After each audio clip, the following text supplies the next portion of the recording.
This program is a presentation of University of California Television. Your support makes UCTV's programming possible. Contribute online at uctv.tv/support. Check out our YouTube original channel, UCTV Prime, at youtube.com/UCTV Prime. Subscribe today to get new programs every week.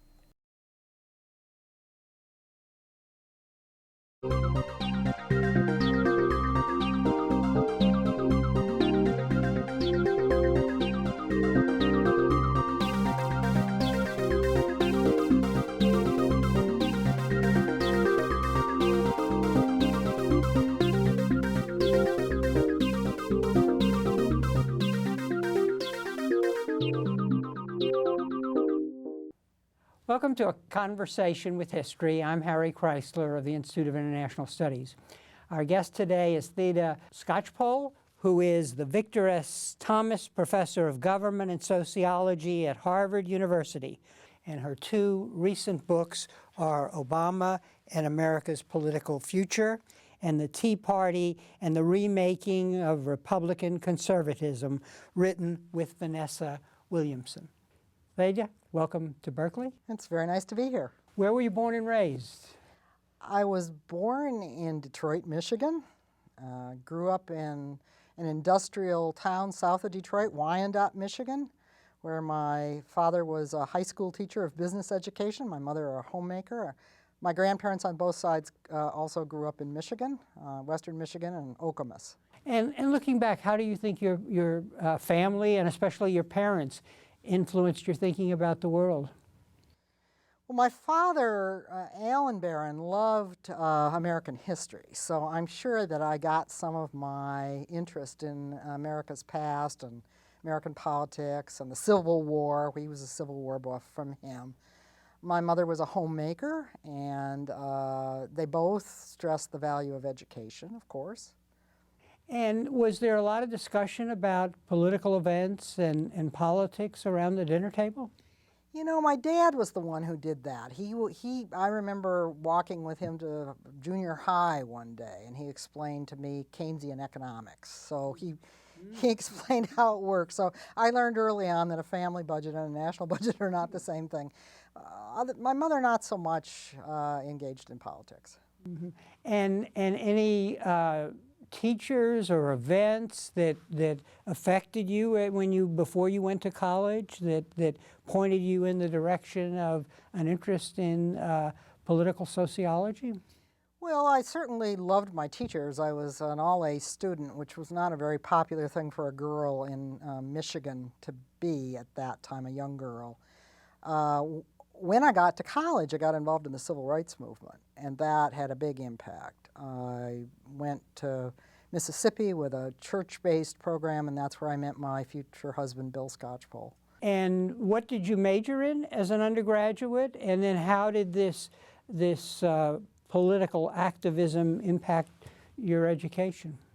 Well, I was a merit scholar at Michigan State University, which meant that I was invited very early to be part of the honors college there, and that was a good thing because, for one thing, it let me meet very smart fellow students from all over the country, and it gave me freedom to put my courses together as I wanted.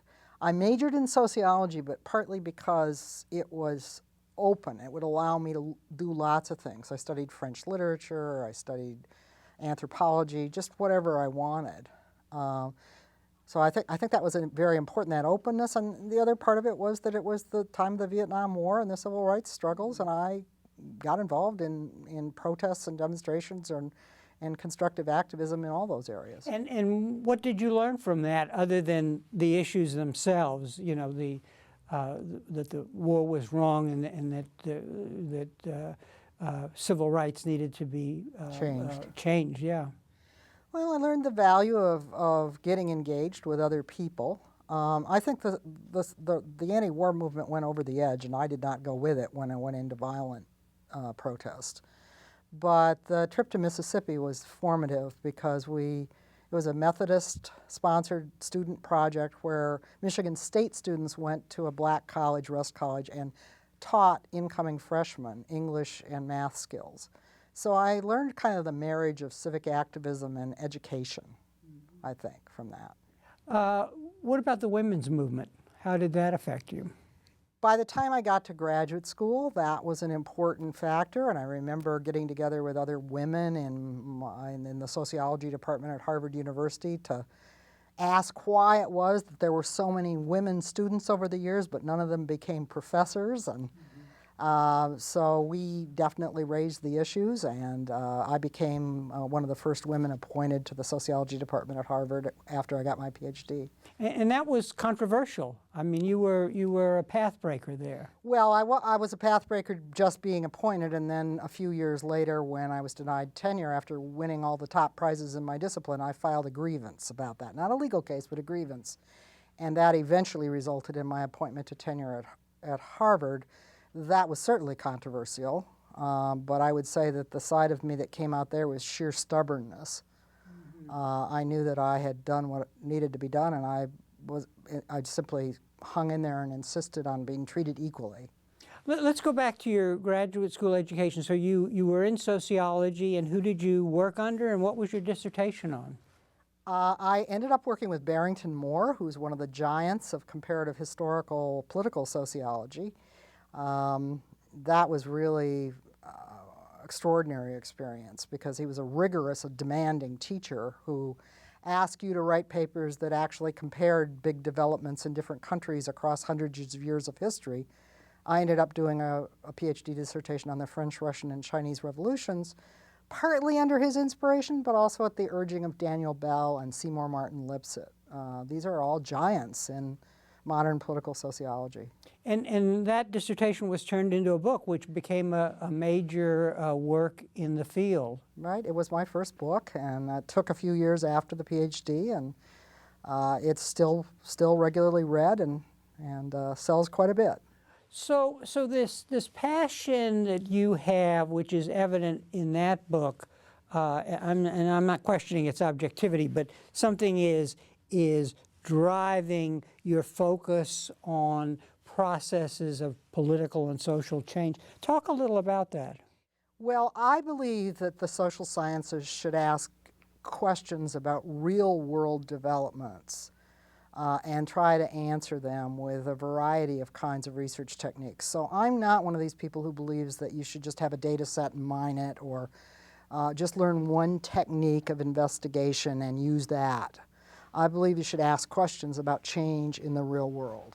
The first questions I asked were about the roots and consequences of revolutions, and my answers are quite objective, and sometimes they don't satisfy political partisans or even what I might want to find.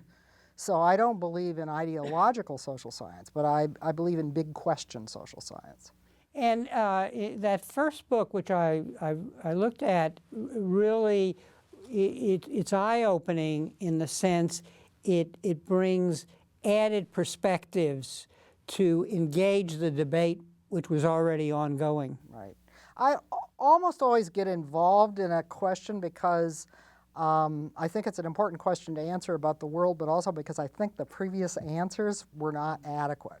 So in the case of the Revolutions book, I just didn't believe that existing perspectives, either ideological or social science, were adequate.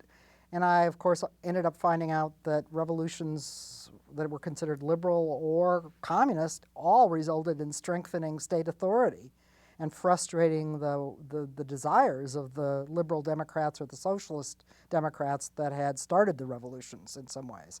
So that's one example, but another would be I got involved in the debate about civic engagement in America when I knew that it was important to understand what was happening to voluntarism and voluntary groups, but I didn't think my dear friend and colleagues Bob Putnam's answers were quite adequate, so I had some other hunches. And a lot of times I get my hunches out of reading history, noticing patterns. So I look at things big and over time, but I also get down into the nitty-grittiest of empirical details. So if a student out there would be kind of interested in this way of thinking and this method of doing research, what is the best way for them to train for that and to develop skills to have this broader vision? Well, I tell students, for one thing, you need to be passionate about the question you're answering. If you're just doing something out of duty or just because it's the latest squiggle in some obscure academic literature, you're not really going to be very motivated, and you're not going to have an easy time explaining to other people why your research is significant. But beyond that, I encourage methodological diversity. I mean, I think it's fine to combine quantitative research, statistical analysis with historical investigation. And in my latest work, I actually went out and talked with people face to face. So I'm a big believer in bringing to bear all the evidence you need to answer an important question about society, politics, and how they're changing. What are the qualities of character that go with this kind of research? Because you really clearly have to question the status quo of thinking on a particular problem. Yeah, it helps to be a little bit stubborn and a little bit willing to stick by your guns. I mean, I remember when I was a graduate student and I launched on the States and Social Revolutions PhD thesis, which was really too big a project for, 3 revolutions over hundreds of years. That's too big a project for a PhD thesis. And I had people in my department saying it was, and you should drop it. And I stuck with it. Now, I had some professors who encouraged me to stick with it. So I think that it is important to have some support from your mentors. But on the other hand, I tell students, if you've got a sense that you've got an important question and a new way to go about answering it, don't easily give that up. Because really, each generation of scholars needs to do something different and bolder than the previous. If you're just repeating what your mentors did, it's boring. Talk a little about creativity in your work processes. I mean, we've identified kind of the challenging or the questioning of conventional wisdom, then bringing all kinds of data together using different methodologies. Is that how the wow moment then comes to you? Well, the wow moment is always in realizing that I have a new question to ask and a new angle to get at it. And that comes from being open to all kinds of things. I'll give you an example from my second big project, which resulted in the book Protecting Soldiers and Mothers. I had set out to write a book about the New Deal and the development of the American welfare state. That was what people thought was the American welfare state, the Social Security and unemployment insurance created in the New Deal. And I decided, well, I better go back and read a little bit about what happened in the Progressive era so I have some background. And I was reading a book by a man, Isaac Max Rubino, written in 1913. And he said, he was comparing the United States to other countries, and he said, the United States is actually spending more on old age pensions than Germany and England. I thought to myself, what could he mean here? We all assume we didn't start till 1935. But he was a brilliant man. He was very empirical. So I looked into it. And he's the one who put me on to the Civil War pension system, which grew out of 19th century American politics and actually provided disability and old age pensions far more generous and far earlier than a lot of other countries. By following up on that and taking the question that came from that seriously, I developed an absolutely unique perspective on the development of social policy in the United States. And this gets into, before we talk about the Tea Party book and then the Obama book, this gets into an interesting insight that emerges as I read your books, which is the reality and the truth that lies in that reality versus our ideas about what the reality is. So that in fact, America is a very conservative place where the ideology of conservatism is almost the default position, but people are, I think you say, they operate as liberals in a way. Yes. Talk a little about that, because it's fascinating. Well, and this I saw in the historical work I did, but it's also known to modern survey researchers. If you ask Americans, and I suspect this would be true at almost any era, do they believe in government or the free market? They'll say the free market. Do they believe in government or individualism? They'll say individual initiative. Those are genuine American values that I think almost all of us, and I know I include myself in that, hold. But if you ask Americans about all kinds of specific things government does to boost opportunity or ensure security, they support those by equally huge margins. So that's the idea, that Americans are philosophical philosophical conservatives who talk in those terms, but are at the same time quite pragmatic liberals when it comes to what they concretely want government and the community to do to help boost opportunity and spread security for all. So what that suggests is, as a researcher, your theory has to not only look at the philosophical assumptions of the place you're looking at, but also the reality. Yeah, and also you have to be open to ironies and to contradictions and to not get into so much of social sciences based on the assumption that you can slap one paradigm on something. Well, that's not what political life is like at all. And all good things don't go together either. So if you have an evaluative perspective, you better be prepared to notice that some of the things you think are good also have some worrisome sides to them. I'm curious to work the way you work. It would seem that the sense of the bigger picture doesn't just come from your own disciplines. It seems to be informed by history and I guess the humanities, because that's the place where you find the bigger questions sometimes. Yes, I don't have very much patience for purely philosophical discussions or purely theoretical discussions, but I always read history, and I have a sense of change over time, and that probably is what makes me distinctive as a sociologist and political scientist, that I've always been interested in change over time and suppressed possibilities and comparing the past to the present, comparing different countries, grappling with similar issues. I absolutely try to keep the big picture in mind at the same time that I'm really trying to nail down exactly what's happening with organized groups in particular. So I'm not in the clouds at all.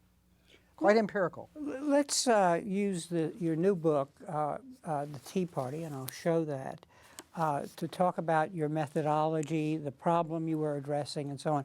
So how did this book come about? Well, it was a surprise book, and that's another thing I would always say to young scholars. If something comes along that you're intensely curious about, don't say, oh, I won't pursue that.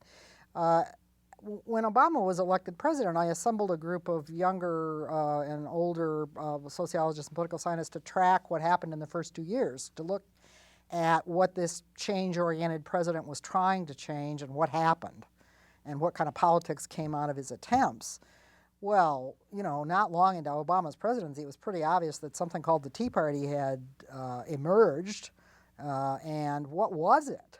A lot of people were spending a lot of time trying to label it, either ideologically or as a social movement or a party or this or that.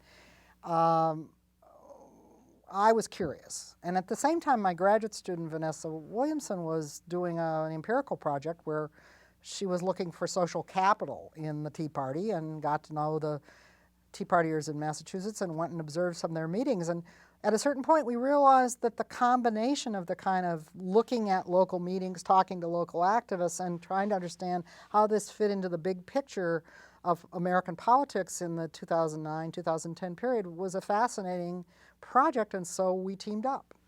Mm-hmm. And the what was new about the methodology you were using here? For me, what was new was the step that we took of trying to make sure that we went and observed local Tea Party meetings, not just in New England, but in Virginia and Arizona ultimately, and that we sat down for one-on-one open-ended interviews with grassroots Tea Party activists. Now, we had pulled together all the national surveys about what Tea Partiers were like, what they thought, what other Americans thought of them. We had pulled together electoral statistics. We'd looked at the media and its coverage of the Tea Party. All these kinds of things that you do to get the big picture of an emerging movement. We gathered information on the Tea Party funders, the groups funding Tea Party public events, in particular demonstrations. But we knew we wanted to talk to people because surveys will only take you so far. I mean, you can ask somebody, do you believe in government or not? And they'll say no. But what do they mean by that? So how hard was it to get people to talk to you? Here you are, quote, Harvard professor, close quotes. Well, I really am a Harvard professor. And no, but in their eyes, the quotes were Right. for them. Right. Yeah. Well, a Harvard professor, and I fit the stereotypes that Tea Partiers would have, which is that I'm a liberal. Now, I'm a New Deal liberal, as I put it. But you don't have to click very far on the internet to find out that I'm a publicly engaged analyst as well as an objective scholar. So, well, that's quite a story, actually. And it's another example of how you have to be prepared to go with opportunity. Now, Vanessa had already gotten to know the New England, the greater Boston Tea Party. And partly because they're in Massachusetts, I would say those Tea Party people are open to researchers. And the leader actually let Vanessa send out a questionnaire, so an email questionnaire. So we gotten evidence that way. But we thought, nobody's going to believe us if we're just talking about Massachusetts. We weren't sure we would, because do Tea Partiers think the same in Massachusetts as they do elsewhere? How to get to know Tea Partiers in other parts of the country? Well, I started thinking, who do I know? What relatives do we have? We sent some cold emails to different parts of the country to see if people would respond, and Tea Partiers are very suspicious of university professors. In fact, they don't approve of them.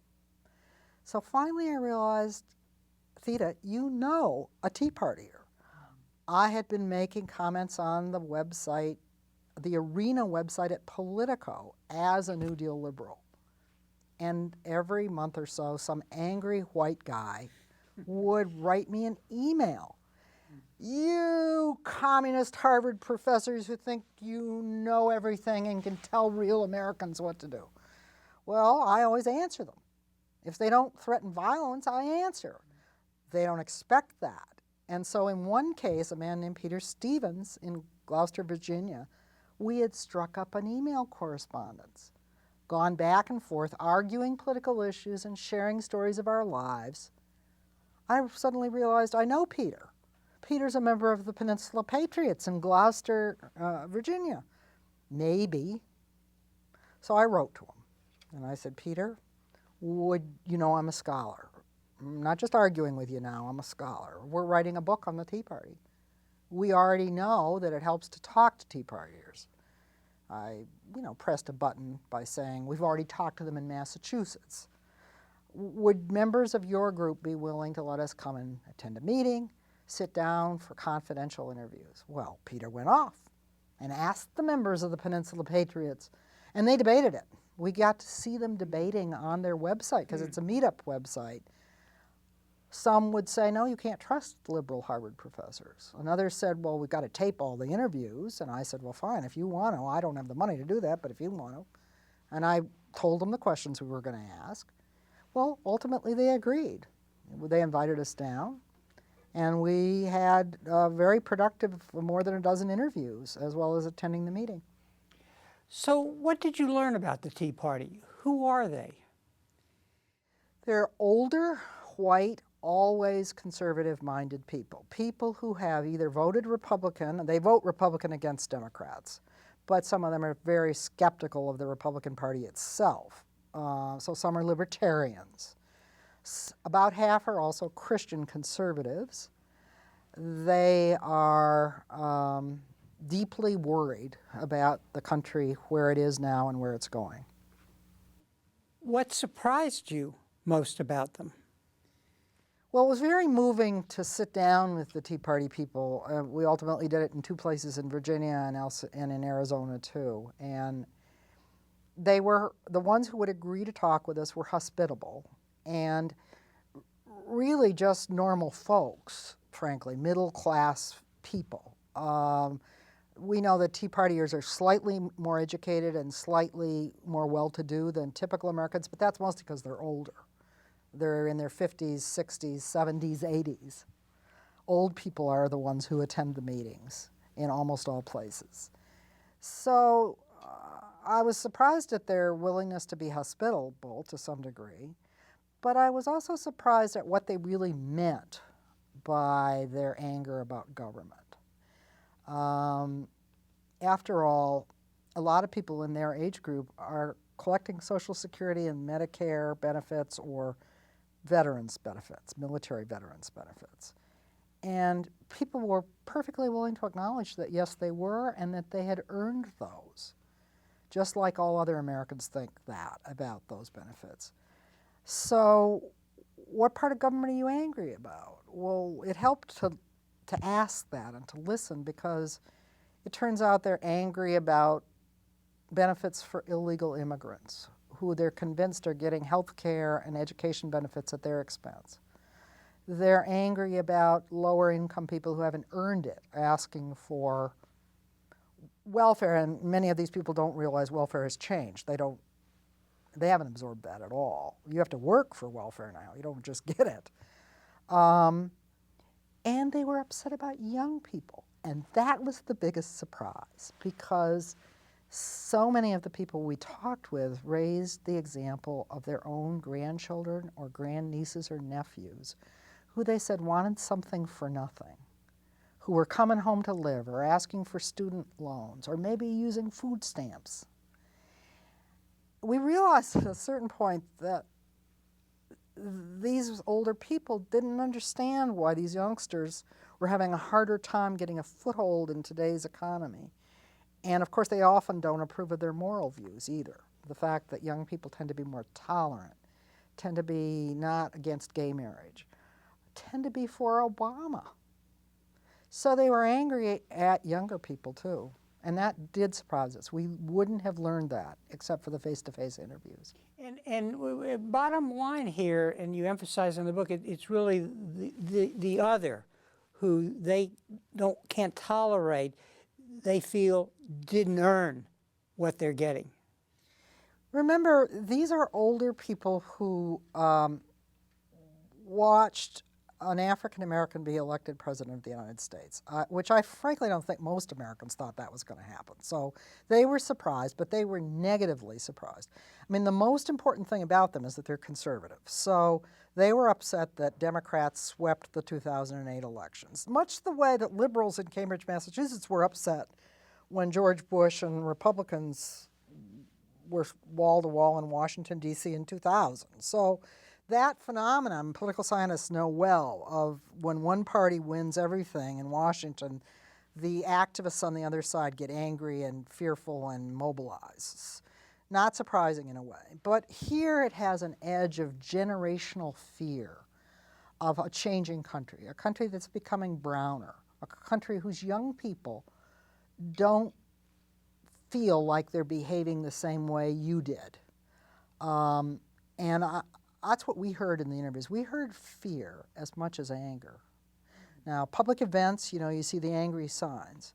When you sit down with people, you realize that, as they will tell you, I'm afraid for the future of my country. That's how they put it. I want my country back. You in a way, and I don't want to put words in your mouth, but you are taken by the extent to which the Tea Party is participatory democracy at work. These people organized their own meetings. They were using the communication tools of the internet.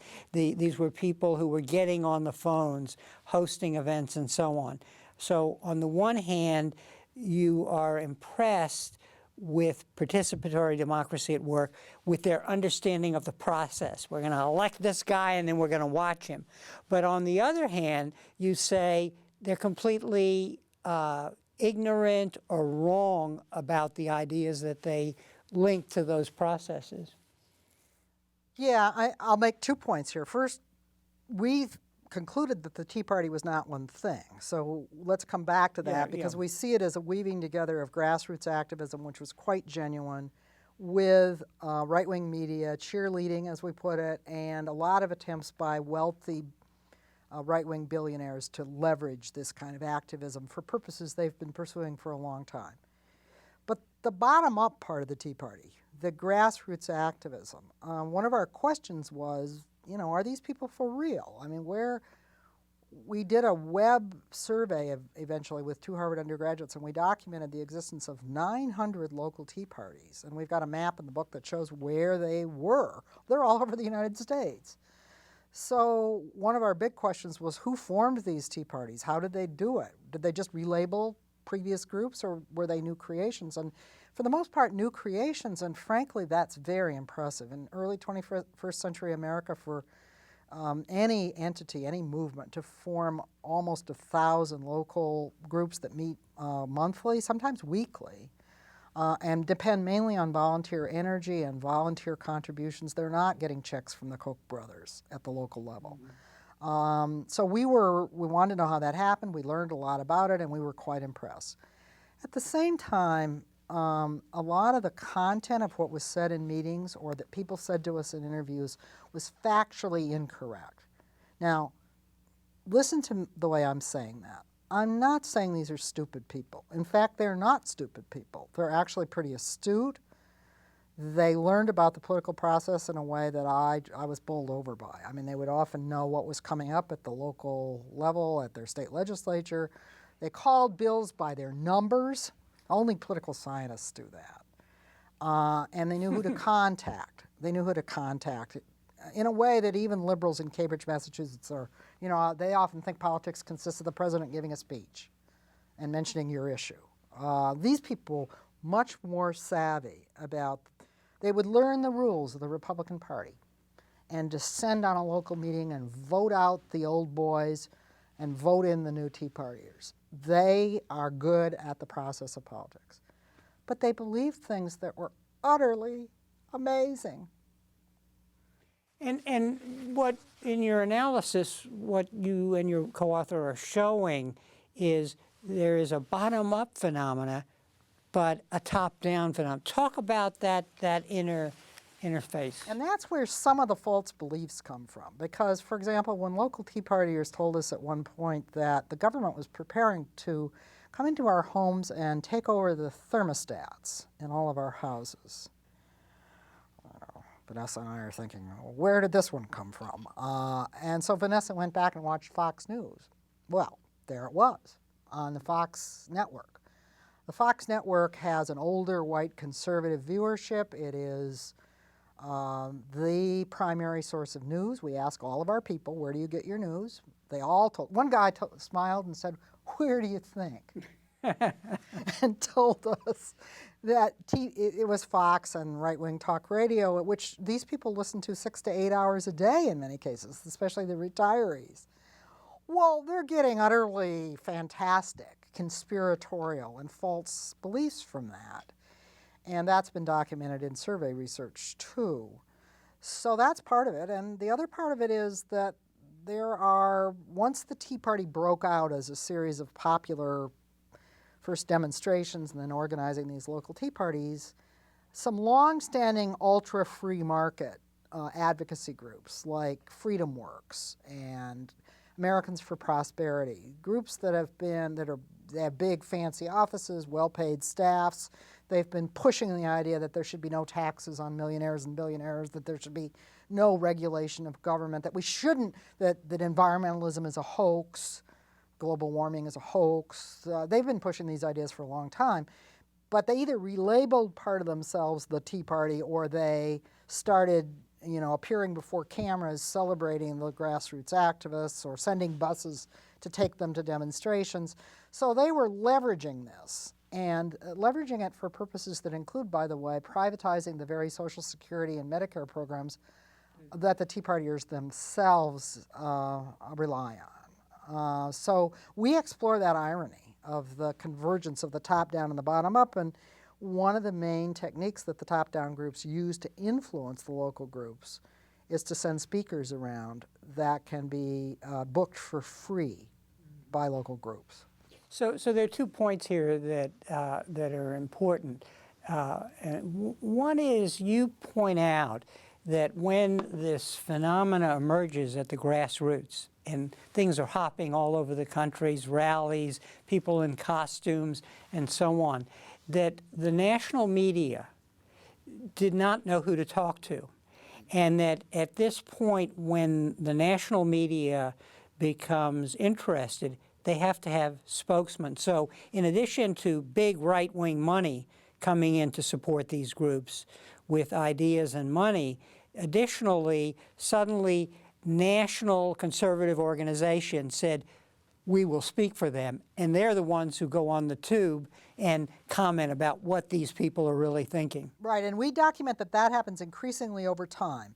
At first, as the local activism is breaking out, it's mainly Fox News, telling people where they can go to hook up with a local Tea Party and putting a lot of cameras on these folks. Then by 2010, the mainstream media becomes utterly taken with this. I mean, after all, a bunch of older white people carrying signs denouncing Obama as a Nazi and a communist, that's photogenic. And they were beginning to influence elections, like the Scott Brown election in Massachusetts and the Marco Rubio finishing off of Crist in Florida. The mainstream media wanted pictures. But by the time you get to late 2010, and especially after that big election where the Republicans win so big with a lot of Tea Partiers involved, they want spokesmen. So guess who's there?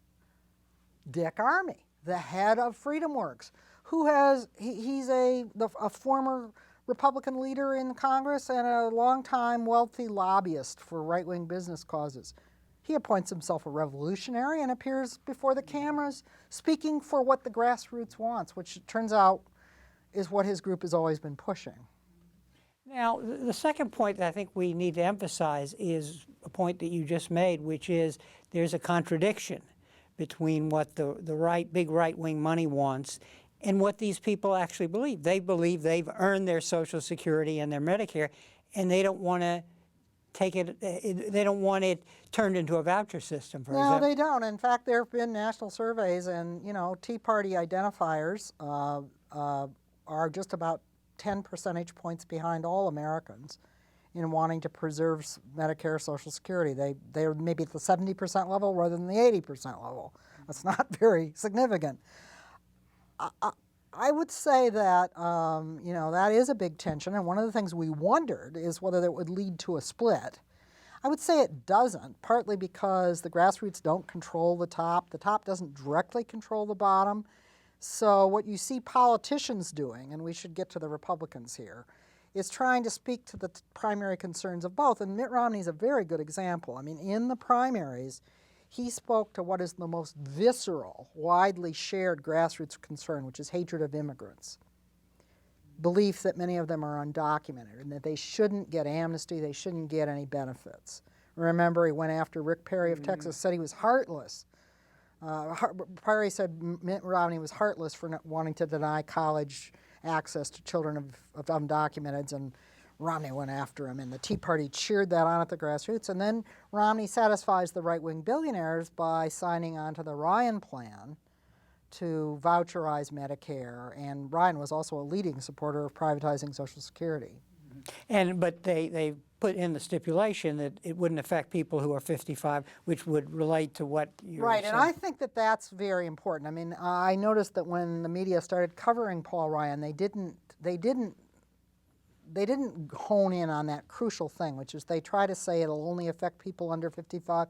That, by the way, is not true, because once you take away Medicare and Social Security from people under 55, they're not going to want to keep paying the payroll taxes that sustain people into their 80s and 90s. So that the whole thing would come apart very quickly, and of course, Ryan and his supporters know that. But it's very carefully crafted to allow the Tea Party base to not get too riled up about it by saying to them, well, we're going to exempt people 55 and older. Most Tea Partiers, especially activists, are older than 50 and many older than 55. Let's talk now about your Obama book, Obama and America's Political Future. You are attempting here to deal with the disappointment that progressives felt with what Obama accomplished in his first term. And you do that by relying in part on an institutional analysis, saying it's very important to understand what's going on in the media, what's going on in the Republican Party, some of which we've just described, because the Tea Party essentially moved the Republican Party to the right. But thirdly, about what the state is like now and what progress looks like. Yeah. I mean, everybody was so taken with the victory of Obama in 2008, and of course he arrived with congressional majorities in the House and the Senate for the Democrats, and you started seeing these depictions of him as the leader of a second New Deal, a New Deal, and sort of an assumption that because there was an economic downturn, because he had these big majorities, and because he had campaigned saying he wanted to create a bottom-up economy rather than a top-down, and had talked about changing benefits and taxes, that he was going to be able to revolutionize American government the way Roosevelt did in the New Deal, and that would be combined with a rising political majority, because after all, he'd been supported by young people, minorities, the rising groups in American electoral politics. Well, 2 years later, we discovered that actually he had changed quite a bit, and I'll get back to that in a minute, but he wasn't getting the political payoff. So the motivation for the book was to ask what happened here. Did he really not change things the way he had said? Why was he not only enraging his opponents, but disappointing many of his original supporters? And why didn't the political payoffs that you might expect go with the policy changes he did achieve, like health care reform? And the bottom line here, you talk about the term, I think, is submerged state, basically, which comes from another analyst, right. Which is namely that, well, let's step back a minute, because where you want to start is with a comparison with Roosevelt. Yeah. And what you're saying is Roosevelt's project was different, although both projects are progressive, and it was in a different time where there were different institutions. And tell us a little about that. So I'm using instead of talking about whether it was another New Deal or not in just descriptive terms, this grew out of the project that a bunch of us did together, as well as my own work, looked at what it was like in the 30s for a reform-oriented Democrat to appear with big majorities in the middle of a economic crisis, and compare that to another time, 2008, when the same thing happened. And the purpose of the comparison was to clarify differences, as well as to see what might be similar. So we noticed several things. I mean, the first and most important is the economic crisis itself. I mean, Roosevelt comes to the New Deal 3 years into the Great Depression, 25% unemployment, people from both political parties begging him to do something, and Congress passing the bills before they even got the written legislation in the early period. And that's because the crisis was so deep, so obvious, that the need for action was for at least a little while accepted by everybody across the spectrum. Look at Obama. He basically is holding hands with Herbert Hoover. I mean, he comes into office just at the very beginning of a financial meltdown that's going to lead to deep economic collapse and unemployment, high unemployment, but it hadn't yet. So he gets involved in trying to prevent it from turning into a second Great Depression. And that means he isn't reaping the sort of bipartisan support or the popular understanding of the need for many of the things he did. So that's one. And another, very different partisan context, hyper-partisan by the time he arrives. Media that include a right-wing media empire that can get out a message instantly while the rest of the media is fragmented and he can't get his message across. But you're pointing to the final thing, which is it's a big difference between putting in place major reforms in government for the first time. People can understand what you're doing. They may not support it, but they understand it. Versus trying to change the direction of an already massive federal government that has its finger in every sector of the economy and that is providing benefits to some and doing less for others. And So we do a lot with that comparison. I do a lot with that comparison. And if you take healthcare, which you discuss, that's really an example of a problem set where you have vested interests who can be very loud in opposing obstacles, and on the one hand, and who you've got to deal with, make deals with, pay off in order to achieve your progressive goals. And all of this is done behind closed doors, undercover in a way, because that's what the system has become. Yeah, and healthcare is a very good example. College student loans too. In both cases, you already have the federal government involved, usually by providing subsidies to private actors to give things to people. In the case of college loans, banks were subsidized to provide loans to college students. In the case of healthcare, apart from Medicare and Medicaid, which are government-run programs, a lot of the way the federal government has been involved in healthcare in the past has been to subsidize employers with tax breaks to get them to provide insurance coverage. Well, that had broken down. So Obama did campaign saying, I'm going to change these things. I'm going to give less to the privileged and squeeze out the resources in a fiscally constrained environment to give more to ordinary Americans. More loans, more grants to college students, more health care to the people who are uninsured, millions of them. 40 million or so by the time he came to office. But to do that, he had to design a very complex piece of legislation that could get through Congress, that stepped on the toes of many vested interests in both cases who had the capacity to squawk. They knew what was happening. Hospitals knew if they were going to get less payments. Pharmaceutical companies knew if they were going to be getting less for their prescription drugs. The insurance companies, in particular, knew where this would challenge them. But most of the people who would eventually benefit, for example, from health care, millions, 30 million Americans going to get secure health care coverage. Most Americans are going to get a better deal from the insurance companies. They didn't know what they were eventually going to get.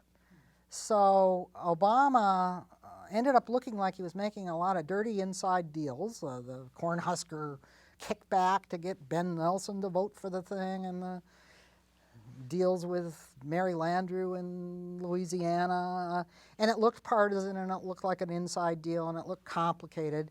The beneficiaries didn't know what it was because so many of the changes were in these complex regulations and tax breaks, and the opponents knew exactly what was happening. So that's part of the reason that you get the first 2 years resulting in a huge blowback from opponents and disappointment from many supporters who don't realize the enormity of the Obama administration's accomplishments. And this gets at what we were talking about earlier, the contradiction in the American system, where the ideology of the country as a whole is in one place, but the reality is another. And it's bringing that truth to the American people so they realize how they're benefiting and then become supporters.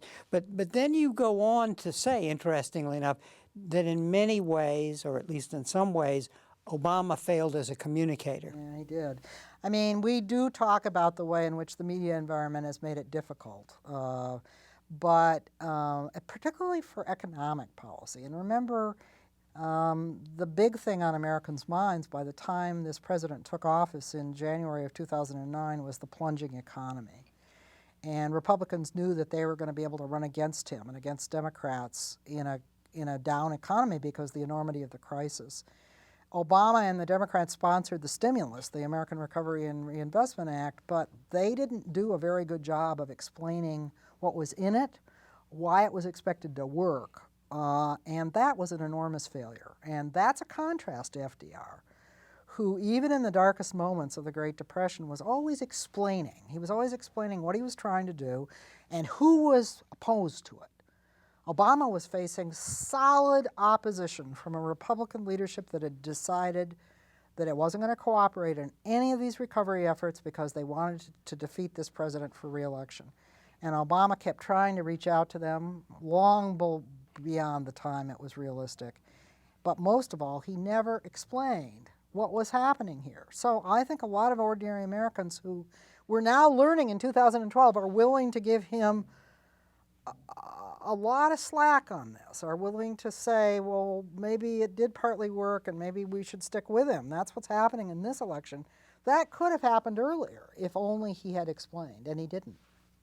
Did it surprise you that he couldn't communicate? Yeah, I was surprised because, I mean, he obviously can communicate. The question is what happened to him, and the only analysis I can come up with is, first of all, he was overwhelmed with crises. I don't think there have been very many presidents who have arrived in Washington, D.C. with more on their plate, because there's 2 wars, one of which he was trying to wrap up without a signing ceremony on the deck of a aircraft carrier or anything like that, Iraq, and another of which was fraught with peril. And he has a very different relationship to war than Roosevelt did. Yeah, absolutely. The war helped Roosevelt get out of the Depression. Yeah, and he was trying to wrap things up in these wars, or at least intensify Afghanistan in some ways and defeat terrorism in another. So it was just a series of crises he had to deal with. And then there's an economic meltdown, and he's a lawyer. He's a constitutional lawyer. I mean, I think he thought he needed people who understood Wall Street in order to both recover the economy and to change Wall Street and regulate it. And so he brought in economic advisors who, frankly, did do quite a bit. I mean, you know, we can all criticize Larry Summers all we want, and I have a complicated personal relationship to him, but they did take steps. Not enough. But they didn't focus on employment. They focused more on stopping the economic bleeding and the financial collapse. And I don't think that Obama had people telling him, first of all, that he should describe the new investments that were in the stimulus, in new energy sources, in job-creating infrastructure projects. He should have concretely stressed those things to voters so they could understand. And he should have talked about why government spending can help the private sector, because you can't assume that. That's stuff that my father explained to me on the street in Wyandotte, Michigan when I was a child. Americans haven't heard any of that now for 20 years. So how would they know that government spending can actually help economic recovery? And you had the other side saying, this is exactly the wrong thing to do. Actually, I think they know it was the right thing to do, but they were going to say it was the wrong thing to do. And Obama didn't counter that. And I think that was a failure. He himself has admitted recently that it was a failure. And he bought into the immediate problem is the deficit. And well, he bought into that a year later, and that is mind-boggling. Yeah. I mean, that's just the side of Obama that wants to reach out to the other side. Now, which leads me to a point. I guess one would have to conclude that running the country, if you can do that these days, is different than running the Harvard Law Review. And you know, it used to be said of Lyndon Johnson that he would say, let us reason together, but then he would squeeze you in a delicate place to get you to move. So stylistically, Obama has not evidenced that part of leadership. Well, that's to some degree true. I mean, I am not of the school of thought that we should be psychoanalyzing him. But you know, you're right, absolutely, that people's backgrounds do tell us something. I mean, it's both that he came from academia and that he's of his generation, and that he understands that many Americans yearn for a cooperative style of politics. So these are genuine things that a lot of people want. And Obama does try that. He tries to bring people together and get them to lay out their ideas and then take some from every side. I don't think there's anything that's not admirable about that. I think in many ways it is admirable. And so the health care reform, for example, contains lots of Republican ideas. And I know many progressives, and I consider myself in my citizen capacity a progressive, would condemn that. I think, you know, I'm not sure we should condemn it. I mean, it was a formula for a broadly, after all, it's Romney's health plan. So why not build something that could get broad support? But I don't think Obama was prepared for the cold-blooded ruthlessness and the extremism of the opposition he faced. which by the time the Tea Party was in the field was also something that Republicans were going to do for their own life, because they'd be off in primaries if they didn't do it. And I don't think he reacted soon enough. He doubled down in that second year on cooperative efforts, and it almost did in his presidency, because they almost sent the country into default. You've taken in these two books the temperature of the right, grassroots movement, and you've taken the temperature of the Obama administration and the progressive disappointment. Well, I don't want you to predict the future. I don't think that's something you want to do, but I'm curious, what do you think we should watch for in the coming election that beyond the mistakes and errors of Mitt Romney, with regard to these big issues pointing to the country's future after the election? Well, what we should watch for is a good way to put it. That's what historical institutional analysis, which is what I do, can tell you. It can't, any social scientist who ever tells you that he or she can predict the future is blowing smoke. I know that a lot of them do, but they're blowing smoke. What we can do is tell you what factors are in play and what the alternative possibilities are. So the analysis that I've done, which has been not just about Obama and the grassroots Tea Party, but about what's happened to the Republican Party, which, by the way, has moved to the right the furthest in quantitatively recorded measurements in political science for 50 years. It's a breathtakingly radical party at this point. That means that this election is one of the most pivotal in American history. It's as simple as that.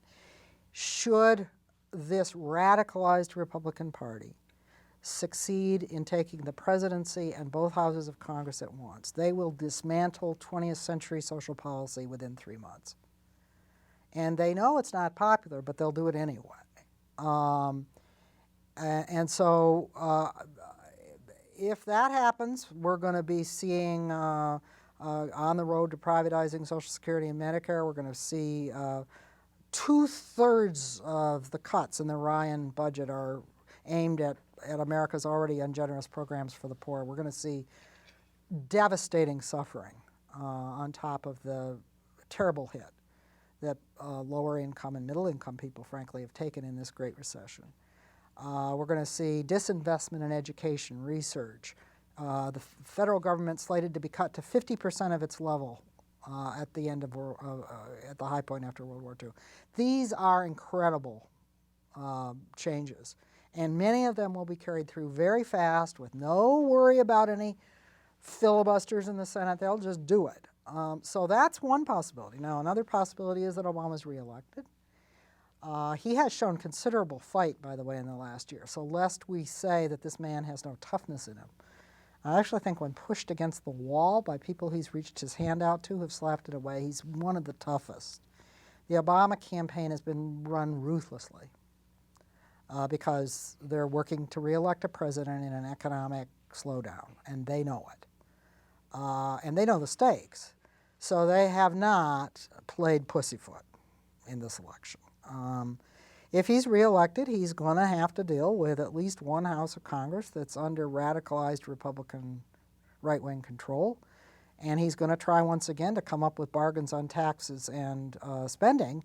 He's going to be in a stronger position for two reasons. One, he will have been reelected, which is going to cause a war in the Republican Party that I expect to last for about 6 to 8 years because they won't be able to believe it. And secondly, he'll be in a stronger position because the tax cuts that have taken such a huge bite out of federal government resources, the Bush tax cuts, are going to expire by law. So deadlock means they go away, rather than deadlock meaning that conservatives get what they want. So Obama will be able to say, here's what I'm prepared to bring back in the way of tax cuts. Here's what I'm willing to change in spending programs going forward. You have to give on tax increases for the rich, or they're going to happen anyway. That puts him in a better position. Well, on that note, we really appreciate your coming on our program and sharing your insights, both about the Republicans and the Democrats. Thank you, Professor Skocpol. And thank you very much for joining us for this conversation with history.